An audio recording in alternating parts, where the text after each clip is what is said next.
साथियों नवोदय, आप माधव सेवा संस्थान चैनल देख रहे हैं, जिस पर आपका हार्दिक स्वागत है।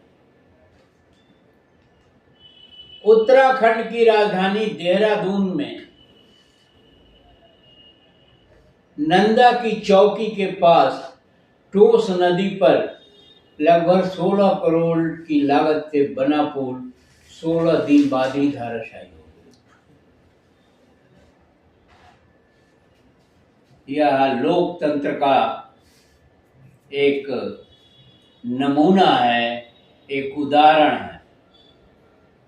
हम कितने काबिल हैं, हम कितने समर्पित हैं, हम कितने ईमानदार हैं, हम कितने देशभक्त हैं, यह एक पुल ही बयां कर देता है। कितनी गिरावट आएगी समाज में, कितनी गिरावट आएगी प्रशासन में, कितनी गिरावट आएगी न्यायपालिका में, कितनी गिरावट आएगी सरकारों में।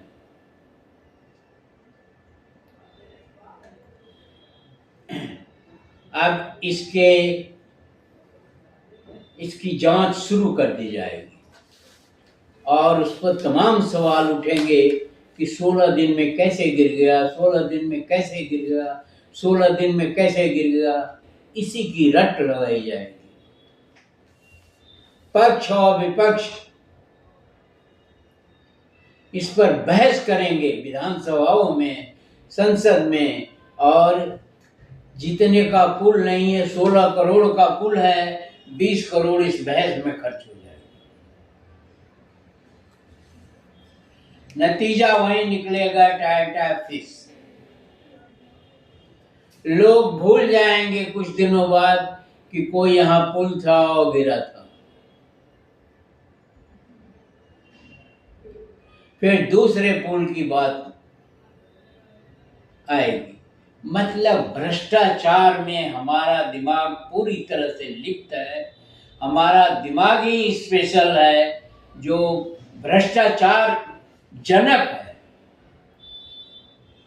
एक कहानी याद आती है। एक बीडीओ साहब थे, उन्होंने कुछ सरकार से अपील करी कि इस गांव में पोखरे की अत्यंत आवश्यकता है। पानी पीने के पानी जानवरों के लिए और आदमियों के लिए उपलब्ध नहीं है। फंड आ गया, पोखरा खुद गया, कागज पर चलता रहा। कौन जानता है कि क्या फंड आया है और काहे लिए फंड आया है, क्या होना है। क्योंकि गांव में शिक्षा तो है नहीं, गांव में कोई जागरूकता तो है नहीं, और बेईमान भी तो गांवों से ही आते हैं।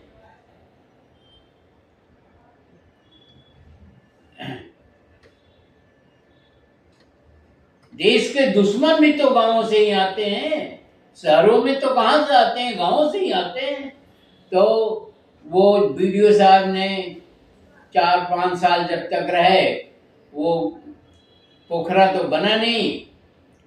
अब दूसरे बीडीओ साहब आ गए और उन्होंने चार्ज ले लिया और उन्होंने रिकॉर्ड में देखा कि ये पोखरा है यहाँ पर। तो उन्होंने पिछले वाले से पूछा कि क्या हुआ, पोखरा कहाँ है।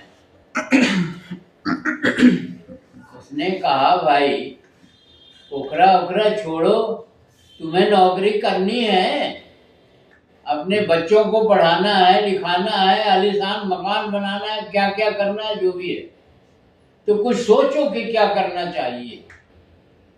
दोनों ने मिलकर सोचा और सरकार को लिखा कि जो पोखरा बना था सब फलाशन में, उसका पानी सड़ने लगा है और अब उस पोखरे को बंद करना आवश्यक है, अन्यथा जानवर उस पानी को पी करके, लोग उस पानी में नहा करके और पी करके बीमार पड़ने लगेंगे। तो इसे मिट्टी भरवाने का आदेश दिया जाए और मिट्टी भरवाने में इतना एस्टिमेट है, इतना खर्च आएगा। वो सरकार से आ गया पैसा और पोखरा पट गया कागज पर। तो पोखरा खुद भी गया कागज पर, पट भी गया कागज पर। ये कमाल हैं, देश में एक से एक दिमागदार हैं। ये वैज्ञानिकता है। हम भ्रष्टाचार के प्रकांड पंडित हैं, तभी तो धर्म में भी भ्रष्टाचार है, जाति में भी भ्रष्टाचार है, हमारे हर काम में भ्रष्टाचार है। ये जातियां भी भ्रष्टाचार के आधार पर ही बनाई गई हैं और भ्रष्टाचार की नीयत से बनाई गई। ये धर्म जो है भ्रष्टाचार के लिए बनाया गया है। भ्रष्टाचार धर्म की नीयत ही है और भ्रष्टाचार के लिए इसे निर्मित किया गया। अन्यथा उदाहरण है मंदिर में, इतने प्रसिद्ध मंदिर में जिसमें कई करोड़ रुपया, अरबों रुपया खर्च हुआ मुकदमा लड़ने में, ये करने में, वो करने में। भगवान ने यहाँ जन्म लिया था, राम ने यहाँ जन्म लिया था, ऐसा हुआ था, वैसा हुआ था। वही पोखरे वाला किस्सा। मस्जिद तोड़ो, भगवान का मंदिर बनाओ, फिर ये मंदिर तोड़ेगा, फिर यहाँ मस्जिद बनेगी। यही हमारा काम है, पोखरा खुदवाना कागज पर और पोखरा पटवाना। तो इसको क्या कहेंगे? हम लोकतंत्र तक नहीं संभाल पा रहे हैं, हम राजतंत्र में भी फेल हो चुके हैं। तो हम गुलाम तंत्र में रहना चाहते हैं, तो गुलाम तंत्र बना दीजिए देश को। उच्च संवैधानिक पदों पर बैठे हुए लोगों की भाषा पूरी तरह मर्यादित है, उनका काम पूरी तरह मर्यादित है। पुल गिर गया 16 दिन में और उससे पुराने पुल जो है चल रहे हैं। हम कितनी प्रगति कर रहे हैं। अब 16 दिन में पुल गिर गया, दूसरा पुल बनाया जाएगा। गिर गया तो गिर गया, भ्रष्टाचार की भेंट चढ़ गया। हम तो कहेंगे पुल ही नहीं बना था पोखरे की तरह से।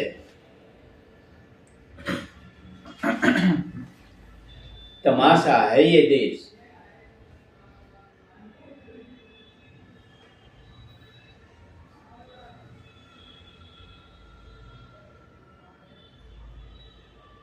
इसमें लिखा पढ़ी होगी और लिखा पढ़ी में भी कागज जो है खर्च होगा, दिमाग खर्च होगा, पैसे खर्च होंगे। तो इससे अच्छा है कि दूसरा पुल ही बना दिया जाता। वो गिर जाए तीसरा पुल बनाइए, वो गिर जाए चौथा पुल बनाइए। भाई हम तो देश के लिए समर्पित है ना। हम कोई विदेशी थोड़ी ना है, हम तो इसी देश के रहने वाले हैं। एक पुल 16 दिन में गिर गया, अब कुछ ऐसा पुल बनाइए कि 8 दिन में ही गिर जाए। फिर कुछ दिनों में ऐसा पुल बनाइए कि पुल हो ही नहीं। कमाल है ये देश। ये पहली बार नहीं है, ये अनेकों बार हो चुका है। वो जमाना याद करिए, चंगेज खां का, नादिर शाह का, तैमूर लंग का, मोहम्मद गोरी का, मोहम्मद गजनवी का, मोहम्मद बिन कासिम का, खिलजी वंश का, बलबन का, रजिया सुल्तान का। यही हमने किया। अब हम कह रहे हैं हिंदू खतरे में। पहले तो हिंदू शब्द ही नहीं होता है, लोगों से गलत शब्द बनवाया जा रहा है। यहां तो आर्य हैं और मूल निवासी हैं, कहिए आर्य खतरे में है। मूल निवासी तो खतरे में रहता ही है। मूल निवासी तो आज भी खतरे में था, कल भी खतरे में था और आगे भी खतरे में रहेगा। तो नया पुल बनाने की तैयारी करिए, पुराना पुल की जांच करते रहिए उस जांच में भी कुछ भ्रष्टाचार हो जाएगा, उस जांच में भी कुछ समय लग जाएगा, और उस जांच में भी काफी दिमाग लग जाएगा, और दूसरे पुल की तैयारी करते रहिए ताकि दूसरे पुल में भी वहां का भ्रष्टाचार खत्म हो तो दूसरे पुल में वो भ्रष्टाचार आ जाए। हम काफी निकृष्ट टाइप के लोग हैं, मैं भी हूं। ये देश नहीं है, चारागाह है, चलिए इसको जितना चर सकते हैं। यहाँ लंबी लंबी घासें उगती रहती हैं।